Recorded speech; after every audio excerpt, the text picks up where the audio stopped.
За та бүхэндээ энэ орой мэндийг хүргэе. Бас их удаан уулзсангүй тэгээ өнөөдөр 2004 онд Чиба мужид болсон нэгэн хэргийн талаар та бүхэнд ярив. За тэгэхээр энэ хэргийн тухай гэх юм бол 5 залуу нэг эмэгтэйг амийн хороос аимшигтай хэрэг болсон байгаа. Хэргийн хохирогч болсон A гэдэг нэртэй эмэгтэйн талаар та бүхэнд дурдъя. A-ийн хувьд гэх юм бол ахлах сургуулийн 2 дугаар ангийн хүүхэд 17 настай.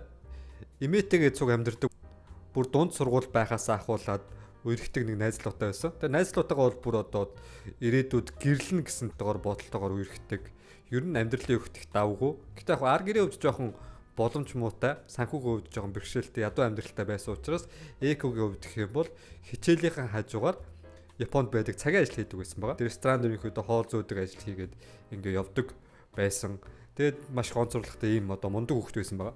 Энэ хэргийг үйлдэлсэн хүмүүсийн талаар ярьцгаая. Тэгэхээр энэ хэрийг үйлдэлсэн гол хоёр хүний талаар ярив. За тэр хоёр хүний гэх юм бол нэг нь Сайто гэдэг нэртэй 20 настай залуу. Нөгөөх нь болохоор Шинмэ гэдэг нэртэй 21 настай залуу. Энэ хоёрын хувьд гэх юм бол баг бахаасаа ерөнхийдөө багын найзууд байсан. Тэгээ Сайтогийн хувьд ярих юм бол аав нь дээрмийн бүлэглэлийн толгойлогч байгаар зогсохгүй. Ерөнхийдөө л гэр бүлийн амьдрал нь тийм дээрэм, гэмт хэрэгтэй холбоотой тийм амьдралтай байсан байгаа. Харин Шинмэгийн хувьд гэх юм бол гэр бүлийнх нь аавынх нь хувьд гэх юм бол жоохон агсан согтуу тавьж ээжийг нь нүдэн дээр нь зодддаг тий. Тэгээ гэр бүлээ ингэж одоо байнгын юм одоо дарамт хүчрхийлд байлгадаг ийм гэр бүлтэй ийм нөхцөл байдалд өссөн энэ хоёрын хувьд. Энэ хоёрын хувьд баг бахаасаа найзууд байхаас гадна ойр авийнхаа хүүхдүүдийг дээрлэгдэг тий. Тэгээ жоохон том болонгуудаа ингээд дээрэм хийдэг. Аавынхаа одоо тэр дээрмийн бүлэглэлийн бүр машиныг хүртэл авч зүхтааж исэн тохиолдол хүртэл байдаг. Тэгээ мэдээж хэрэг баригдаа цагдаад одоо хэрэг бүртгэл хүртэл явагдчихсэн энэ хоёрын хувьд. Аавынхаа машиныг ингэж барьж зүхтаагаад баригдсныхаа дараа Сайтогийн хувьд яасан бэ гэхээр одоо хэр хийхэ болио те одоо ингээд жирийн ингээд амьдралаар амьдрья гэж шийдээд 19 наснда ингээд Рожин Хоум гэж ярьдаг. Энэ болохоор ямар нэртэй газар вэ гэхээр асран хамгаалах хүмүүсгүй одоо хөгшөө хүмүүсийн асрамжийн газар байгаа. Тэр асрамжийн газар ерөнхийдөө 2 сар орчим ажиллаад тэгээ аялж чадахгүй мэнгээ гарсан. Тэгээ гараад мэдээж зэрэг ажилгүй болонгуудаа буцаад нөгөө багын найз Шинмэтэйгээ нийлсэн байгаа. Хоёулаа ажилгүй. Тэгээ хийж сурсан зүйл нь юу гэхээр дээрэм, тонуул тийм одоо хүчрхийллийн зүйлийг л мэддэг. Тэгээ нөгөө хоёр чинь баг бүрдүүлж эхэлсэн. Ямар баг вэ гэхээр тухайн үед одоо Америкт Color Gang буюу одоо Японоор ярих юм бол Kara Gang гэж ярьдаг. Color Gang гэдэг нэртэй тийм одоо залуучуудын нийлж байгуулсан тийм дээрмийн бүлэглэл байдаг байсан баха нэлээд алдартай.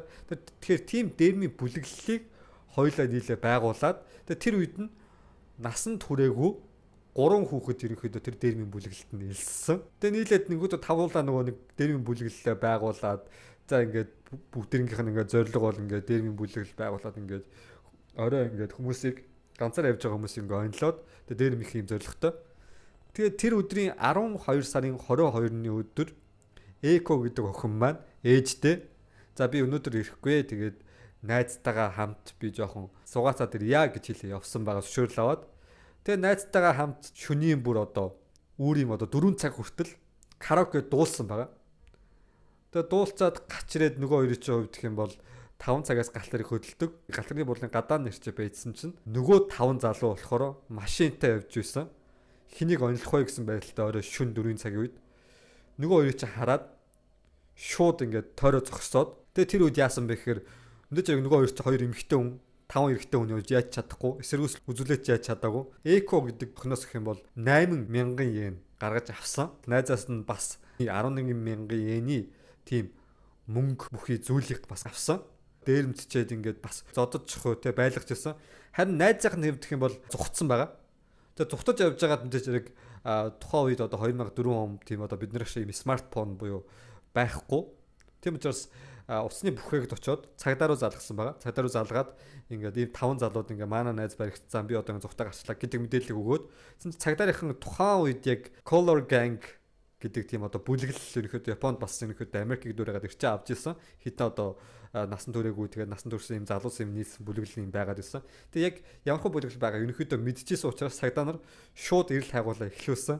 Гэвч нөгөө 5 залуу маань эхлээд Эког сан хаашаа авч явсан бэхээр тэндээс нэг холгүй 2-3 км-ийн зайтай түнэл рүү авчаа. Түнэлд ерөнхийдөө байцаалт хийгээд ингээд зовоогоо зодод зохиод тэр 5 залуугийнх нь нэг насан туршийн хүүхэд нь болохоор яасан бэ гэхээр өмнө дунд сургуульд байхад цуг байсан найзынх нь дүү охин байгааг мэдсэн.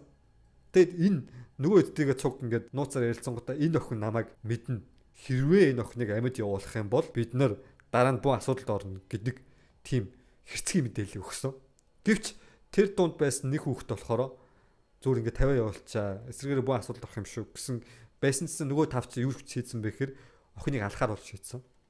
Тэгээ охиныг 20 км-ийн зайтай нэгэн зочд буудлын одоо далайн эрэгт ойролцох зочд буудлын ойролцоо аваачаад тэнд цахилгааны юм утсаар хоолойг нь ороогоод алдсан байгаа. Тэгээ охиныг алсны дараа яасан бэ гэхээр тэр хавьд ойролцоо байсан маш том одоо юм хөргөчөнд нуугаад хийцэн байгаа. Тэр ерөөс удаагүй тэр өдрийнхөө маргааш нь баригдсан. Тэгээ баригдсны дараа тэр эдийн одоо яг хариу үйлс нь юу байсан бэхээр ямар ч гимшсэн шинж байгаагүй. Одоо гимшээд уушлахгүй ч юм уу тийм сэтгэл байгаагүй. Тэгээ баригдсныхаа дараа шүүх хурал болсон. Шүүх хурал дээр ээж аав нь, эко охины ээж аав нь, найз залуу тэгээ гэр бүлийнх нь ингээ ирсэн. Тэгээ ээж аав нь юу гэж хэлсэн бэ гэхээр миний одоо 17 настай их сургуульд ингээ орох гэж байсан ирээдүйтэй юм охиныг маань ингээд аваа явж нөхөж босшгүй юм гарц гарлаа. Би энэ 5 залууг цаазлуулаасаа гэж хүсэж байна гэж хэлсэн. Аав нь бас адилхан зүйл хэлсэн. Найзлуух нь хувьд ч гэсэндээ би энэ тавыг үхээсэй гэж хүсэж байна гэж хэлсэн. Гэсэн ч гэсэндээ шүүх хурал юу гэж хэлсэн бэ гэхээр насан туршаагүй 3 хүүхдийг 14 жилийн хорих ялаар шийтгээд Сайто болоод Шиммэ гэдэг 2 залууг нь болохоор насаар нь хорих ялаар шийтгсэн байгаа. Цааз бол үгүйгүй. Гэтэ одоо 2004 он гэдэг маань 14 жил айл хэдийн өнгөрөөд нөө насан туршаагүй 3 залуу маань одоо нэлээд том 40 гарантай болцсон байгаа. Ер нь бол гэмт хэрэгтэн гэж төрхөөсөө байдаггүй. Тэр гэмт хэрэгтнийг гэр бүл ар гидлийн хүмүүжлэр бий болгодог. Бид нар бүгд л нэг мэтгэд аав ээж болон хүүхдээ яаж өсгөж байгаагаар те ямар ирээдүйтэй болох гэдгийг та бүхэн өөрсдөө шийднэ шүү гэдгийг би хэлье гэж хүсэж байна. За тэгээд өнөөдрийн миний видео таалагдсан бол та бүхэн лайка дараад, subscribe дараад наваад дэмжээрэй. Дараагийн видеогоор уулзлаа. Түр баярлалаа.